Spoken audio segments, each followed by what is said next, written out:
Hello everybody out there in YouTube helicopter loving land. I've got the Blade Nano S3. I'm mating it this morning before I go to work. This is my third flight and I am a helicopter noob. I've flown electric foam planes for 13 years and I have a Skynetic Havoc that'll go 103 miles per hour. I have a biplane. I have several different type of Zods, have all kind of planes from Motion RC, Horizon Hobby. I'm getting into helicopters, and let me tell you what, this is, in my opinion, the best trainer that you can do for collective pitch because I've crashed this thing several times. Now, I do have experience in fixed pitch, the 120 SR. I bought a bunch of Walmart stuff over the years. However, collective pitch is a lot different, and I'm trying to just fly it in the second mode. So I'm going to go ahead and plug it in. I've got my throttle cut off. And give me just a second. I know this is not the best way to do things, but that's the way I am. Okay. And she's flashing. Stand by.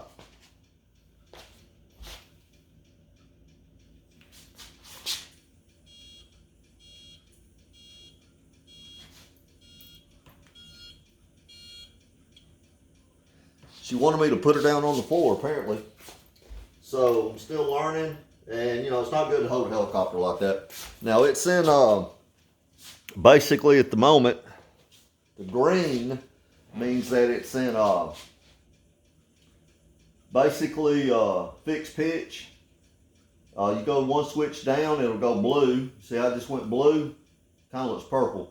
That is, it still has the AS3X, basically stability, but it is in collective pitch mode right here.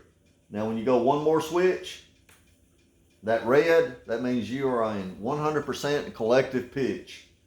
So what you have to be careful of, if you're not used to these, if you're a new guy, you really have to be careful because you'll not only hurt yourself possibly or one of your pets or whatever, you'll mess your helicopter up. And it's a very reasonable helicopter. In price, it was $119 bind and fly from Horizon Hobby, and that includes the shipping. Very well worth it, especially as I mentioned from Trainin. Now, as you see, if I can get it in the frame here, it looks pretty good. I've got a DX6E, and it sets up real well on that. Pretty much, there's actually a guy on the internet, has YouTube. He actually set his Nano up with this same transmitter, so that's awesome. Okay, so what I'm going to do, I'm going to go down one mode. Going to go to collective pitch. Going to throttle up, and here we go.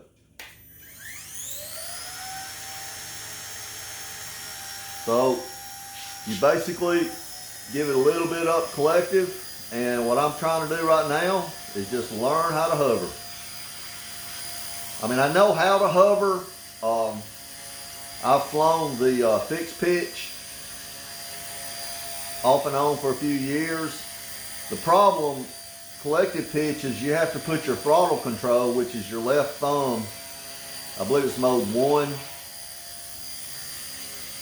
You have to put the throttle up 50%. And as you see, if you give it, if you increase the throttle, which is the left stick, she'll go up, okay? If you go down, it'll go down pretty quick because the collective pitch is making it go down. Woo, see that? Yeah, see, so that, it's very responsive, very controllable. The AS3X, I believe that's what we call it, it is helping me quite a bit. Even with that though.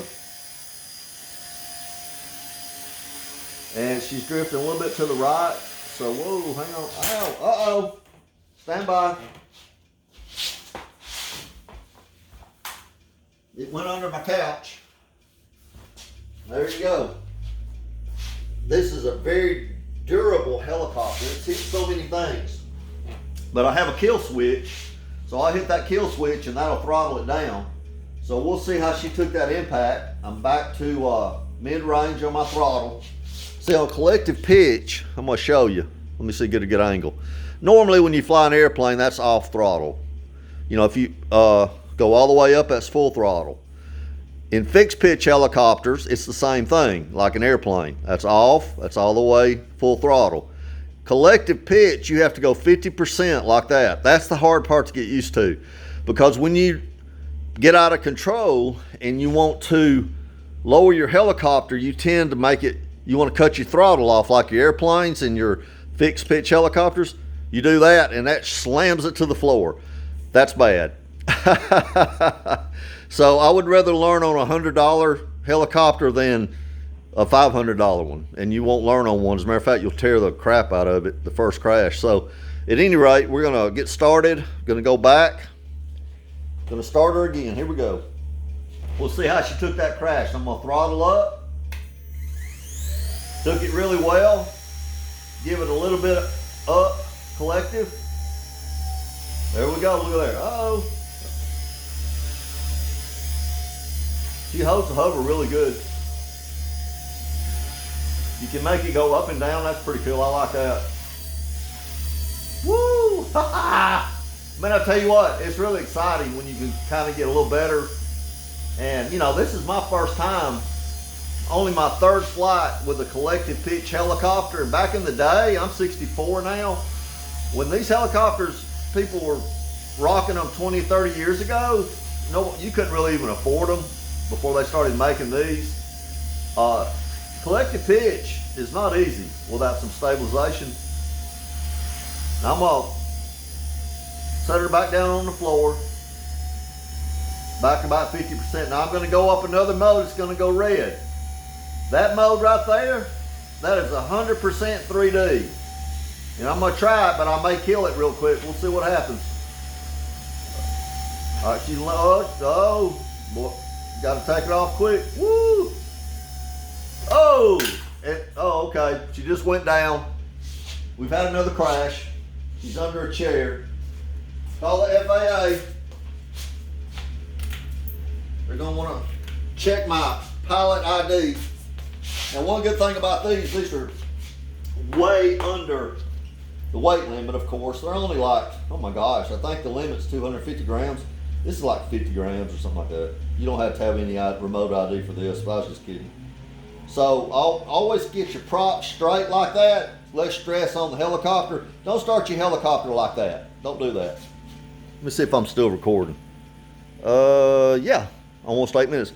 If you start your helicopter like that, noobs, it's gonna kind of vibrate it. Get used to doing this. Just straighten it out like that. You want them tight, a little, not really super tight, but just enough to hold them. If you even them out like that, it takes a lot less vibration off of this. The bigger the helicopter, the worse it gets. So I'm gonna try it again. All right, I'm gonna go back to blue mode, which that's AS3X, my friend, and your friend, noobs. Gonna throttle up. Here we go. You see how I have better control over it? That AS3X is helping me, noobs. Period.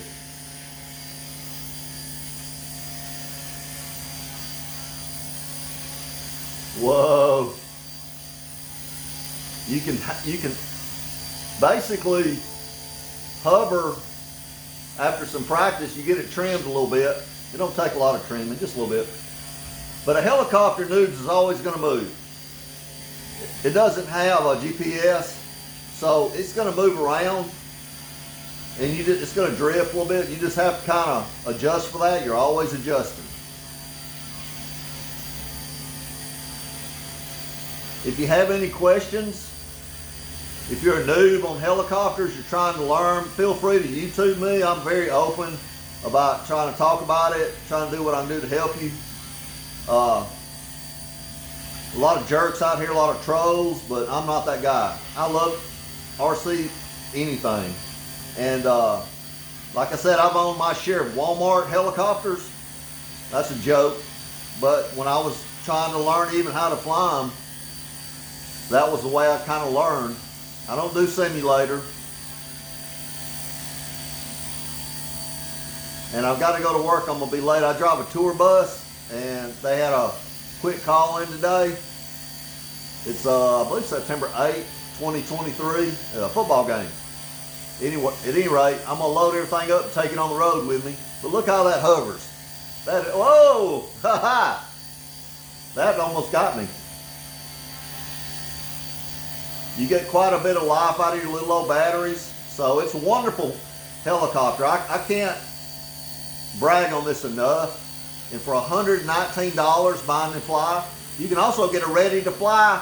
The transmitter's good that comes with it on a ready to fly. If you just want to see if you want to learn how to fly helicopters, it'd be worth it. Because you know you're going to drop a little bit on a transmitter like mine, or even a better transmitter like mine. So, but they're not as, those transmitters are not as good as one like you buy.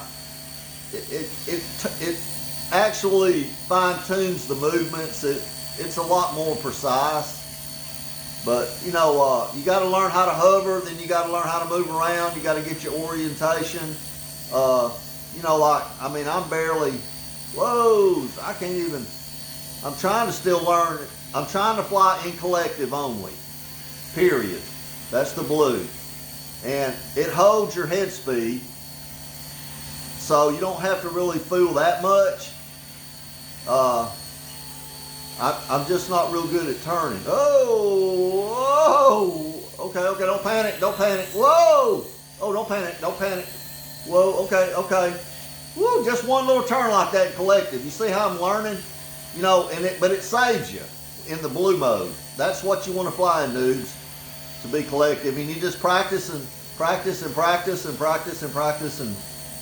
you know, hopefully I won't be on Social Security too long before I learn how to do this. But I'll let you go, and I'll be posting more for the noobs that are flying helicopters. I don't know if this is part 3 or part 4. My Uncle Larry didn't come in today, so he can't comment too much. I try to do a little bit of comedy, things like that. You know, it's not real funny. I'm not going to quit my day job, but sometimes I think stuff's kind of funny. So you guys take care, and don't hurt your dog or your cat or your wife or girlfriend with this thing. Just be real careful. I fly when my wife's not here personally. So you get a long battery life. It will flash too. It'll start flashing red. That's actually, hang on. Oh, that's a low battery on my transmitter. That's okay.